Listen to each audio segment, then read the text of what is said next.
Às vezes é usada no dia a dia por algumas pessoas. A palavra psicopata, a denominação psicopata, é muito usada no dia a dia quando algumas pessoas querem definir outras com algum comportamento específico. Mas se engana quem pensa que um psicopata vai ser uma pessoa diferente. Pelo contrário, ela geralmente é uma pessoa encantadora. Mas como identificar um comportamento psicopata? Quem explica tudo pra gente é o médico psiquiatra Tiago Nunes, está conosco online, ao vivo. Oi, Tiago, boa tarde. Olá.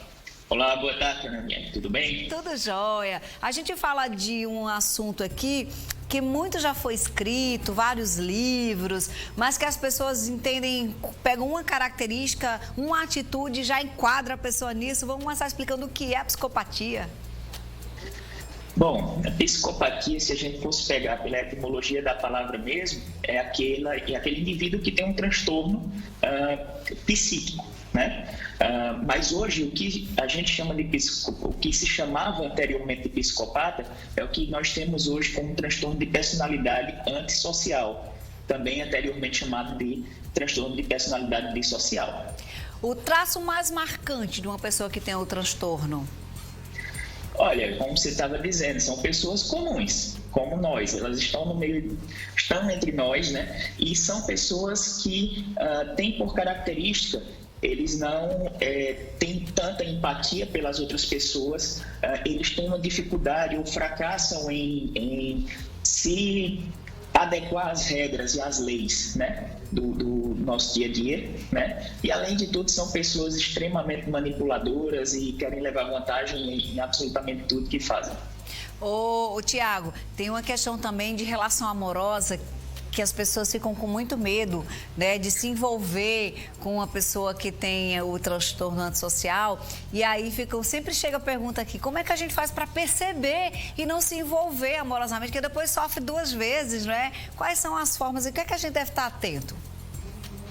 Olha, é ver se realmente a pessoa tem algum comportamento de que não se importa com o que você pensa. Porque, a princípio, ela, para conseguir conquistar, ela vai manipular, né? São pessoas manipuladoras, é muito difícil de perceber para o público, para a gente que é profissional, leva um tempo, às vezes, para a gente dar um diagnóstico de transtorno de personalidade, imagina para o público leigo, né? É bem difícil de perceber, mas se você percebe que a pessoa não tem muito interesse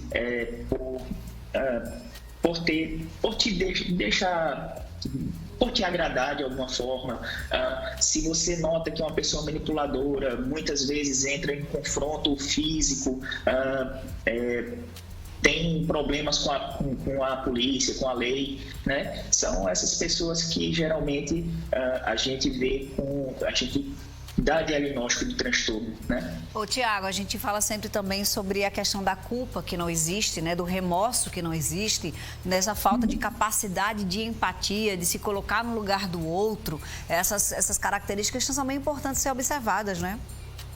São extremamente importantes e são traços bem característicos de quem tem um transtorno de personalidade antissocial, né? E como você estava dizendo, por muitas vezes elas são pessoas que são extremamente encantadoras, né? Elas manipulam muito bem, né? E acabam procurando pessoas que têm até alguma instabilidade emocional ou que têm algum tipo de carência para poder manipular e para poder tirar vantagem dessa característica dessa outra pessoa. Tem uma telespectadora querendo saber se uma pessoa com esse transtorno pode mudar, ter um comportamento, começar a mudar e tentar ser uma pessoa diferente. Olha, Fernandinha, assim, é bem difícil a gente saber se vai mudar, mas a terapia, quando você direciona essa pessoa para algumas outras coisas que não levam a vantagem pessoal, você consegue ter algum tipo de ganho, mas mudar uma personalidade é uma coisa muito difícil, né? E a gente tem que entender que existe a questão também da diferença entre traços de personalidade e de ter um transtorno de personalidade. Traços de personalidade todos nós temos.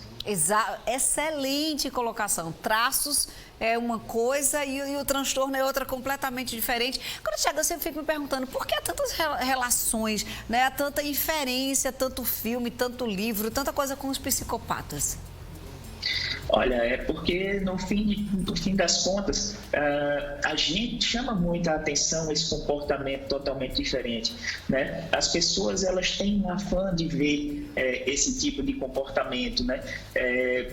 E, assim, do ponto de vista para dramaturgia, é extremamente interessante, né? Vai ser bem interessante. Existe um perfil que a gente pode dizer assim, que é mais vulnerável ao psicopata? As pessoas que de alguma maneira se comportam de determinada forma, que fica mais vulnerável à ação, né? A gente pode dizer assim, de um psicopata? Eles são pessoas muito inteligentes, muitas vezes, né? São bem atentos, muito astutos, e eles vão ver pessoas que apresentam carências muito grandes, né? Carências afetivas muito importantes. E para daí tirar vantagem, né? Por exemplo, pessoas que têm algum transtorno com alguma instabilidade emocional, né? E que podem gerar grandes problemas, né? Com o passar do tempo. É geralmente um mentiroso, né? Geralmente alguém que mente com muita facilidade, que arruma desculpas, cria histórias mirabolantes e tem um poder de convencimento incrível, né, doutor Tiago? Tem sim, eles são extremamente dissimulados, né? Eles conseguem fazer com que te convencer de coisas que você não faria normalmente, né? Acabam tirando vantagem, tirando dinheiro de quem não tem condições de dar, né? A gente por muitas vezes vê golpes aí, né? De pessoas que conheceram pela internet e vão lá e passam algumas economias, né? E acabam ficando com um prejuízo enorme na vida. É a tensão que a gente nunca sabe com quem a gente está lidando, né, Tiago? Nas relações afetivas, nas relações de trabalho, nas convivências de amizade. Ficar atento aos sinais, porque eles dão sinais, né? Assim, doutor? Muito obrigada, viu? Com certeza. Nada. Tchau, tchau, boa tarde. Doutor Tiago, deixe sua rede social para o pessoal lhe seguir, por favor. Ok. No Instagram é só seguir o @Dr. Tiago Nunes, sem H. Tudo certo. Tá? Dr. Tiago Nunes. O mais simples e direto possível, né, doutor Tiago? Obrigada, meu querido. Um abraço para você e para a família. Tchau, tchau. Muito bom esse papo para você estar atenta, tá? Preste atenção aí nos sinais, eles dão sinais sim, tá?